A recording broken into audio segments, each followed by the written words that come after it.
Eto na nga po, guys. Dumating na po ang threat sa career ni Vice President and DepEd Secretary na si Sara Duterte. Ano yung balita, Mima?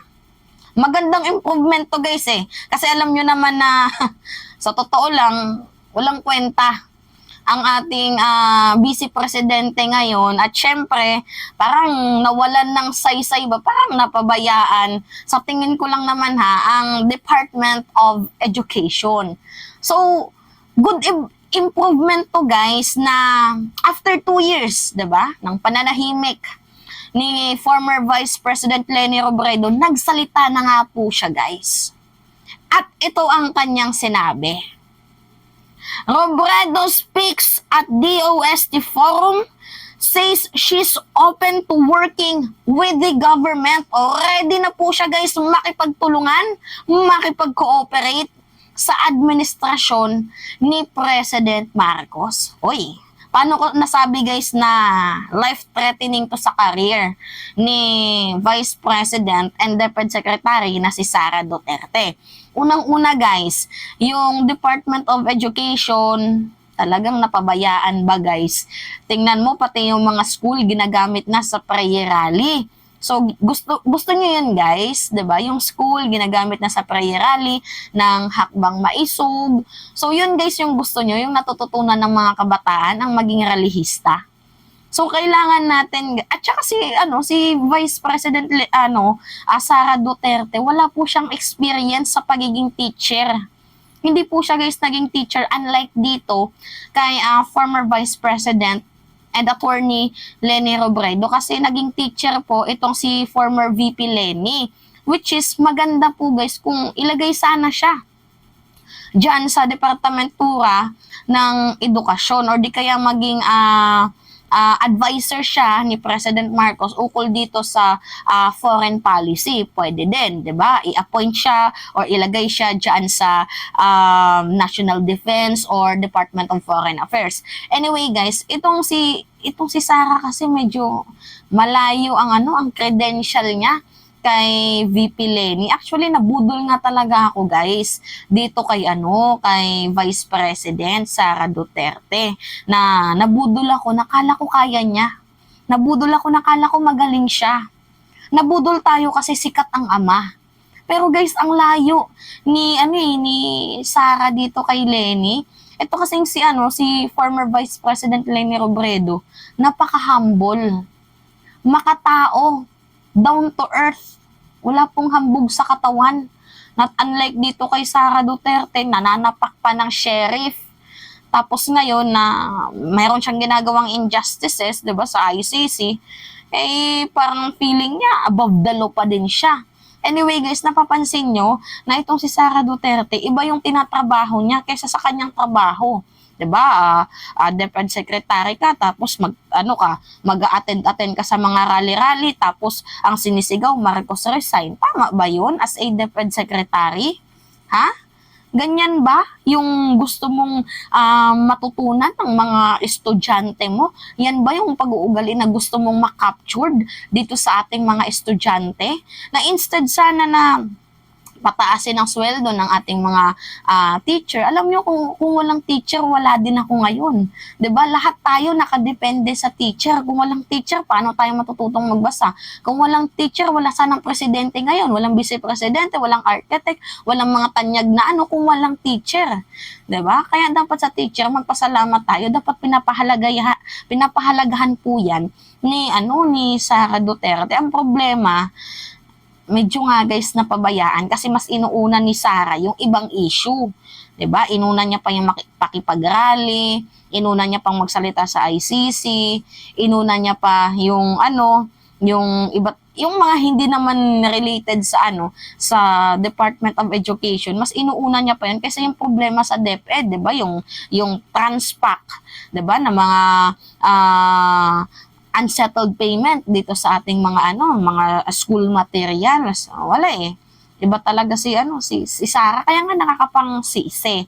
Now, sabi dito sa balita, For the first time, since he stepped down as a vice president in 2022, Leni Robredo spoke on Thursday at an event organized by the government agency under the Marcos administration and expressed openness to collaboration to raise awareness on mental health issue. Although yung forum ni Vice President Leni Robredo dito is about sa mental health issue, pero the way na sinabi niya na welcome siya na makipagtrabaho, makipag-collaborate sa ating presidente, generalize ko na guys, kasi alam kong malaki po guys yung magiging ambag ni former Vice President Leni Robredo, lalo pat sa foreign policy. Itong si former Vice President Leni Robredo talagang may dating din. To the point na sinabi niya pa nga noon guys na kahit maliit tayo na bansa, dapat hindi tayo nagpapabuli, pero hindi po sa gerang pamamaraan. Kung ano yung ginagawa ni President Marcos ngayon guys, yun din po yung foreign policy ni former Vice President Leni Robredo noon. So alam nyo guys, okay, baka mamaya may magsabi na, bakit mo binoto si Marcos, yung ganyan-ganyan. Ayoko na guys na umabot tayo sa punto na magkakatalo tayo sa nakaraang election. Alam natin na nandoon na may hatred, nanalo na, may natalo na. Aminin na natin yan guys. Pero huwag na tayong magbase sa mga nakaraan. Maging open-minded na ba tayo? Kasi hindi naman mababago ng nakaraan ang kasalukuyan. Instead, mababago natin ngayon ang kasalukuyan kung nagtutulungan tayo. So, lawakan ba natin guys ang ating pag-iisip? Lawakan natin ang ating mindset, ang ating pangunawa na past is past. Although wag natin kalilimutan yung past, pero nandito na tayo sa punto na dapat magkaisa tayo. Kasi yan naman po guys yung mithiin ng ating Pangulo. And kung si former Vice President Leni Robredo nga nakiisa, tayo pa kaya? 'Di ba? So, awareness lang to guys sa inyo din at sa atin na syempre, di porket nagkaroon ng eleksyon, nagkaroon tayo ng hidwaan, ay wala ng unity. Hindi po ganun yun guys. Kahit po nagkaroon tayo ng hidwaan noong nakaraang eleksyon sa mga kakamping dyan, nakita nyo naman po yung moves ni President Marcos, di ba? Wala naman pong extrajudicial killings na tinutukoy, lahat naman po nakahinga sa administrasyon ni President Marcos, lahat po kinukundina ng mga pagkakamali. So, alam ko yun din yung gusto nyo. So, eto na tayo.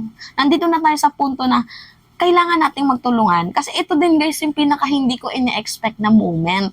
Imagine nyo tayo noon, magkakaaway tayo mga kakamping, tapos kakampi namin yung DDS. Hindi ko alam na umabot dito sa punto na tayong mga kakamping, ibilong ko na lang din yung sarili ko na tayo kasi sumisimpatya na din ako sa kanila. Pero ulitin ko, Marcos supporters ako and Marcos loyalist ako since before pa nung nakaraang election. Pero I claim myself na siguro sympathizer na din ako dito sa mga kakamping. Kasi nagpaparehas lang naman po guys yung toth ng mga kakamping at yung toth ng mga loyalista. Tayo pa nga guys ang nakikipaglaban, 'di ba? Parehas yung boses natin sa ICC, parehas yung boses natin kay Kibuloy, parehas yung boses natin sa West Philippine Sea, parehas din yung boses natin sa issue ng EDCA. Lahat tayo guys parehas. At ito nga guys yung hindi ko ina-expect na yung kakampi namin noon, hindi ko lubos maisip na sila na pala yung magiging kalaban natin ngayon. Mas matinding kalaban pa, mortal enemy. At yung kalaban natin noon, hindi ko ina-expect yung mga kakamping magiging kakampi na natin ngayon. And guys, sabi nga nila, past is past and it will never be back.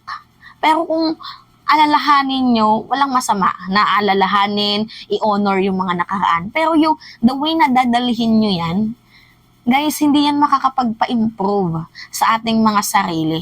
Instead, tanggapin natin yung kasalukuyan ngayon.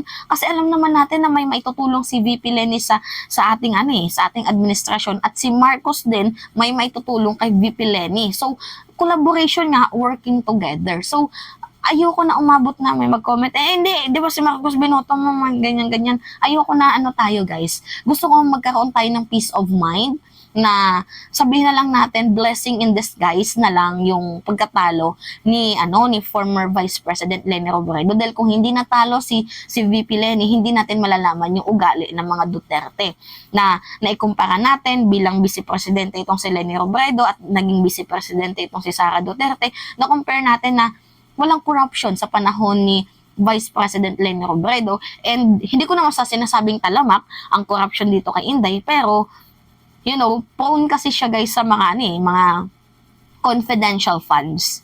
Diba? Nagigets niyo yung punto ko.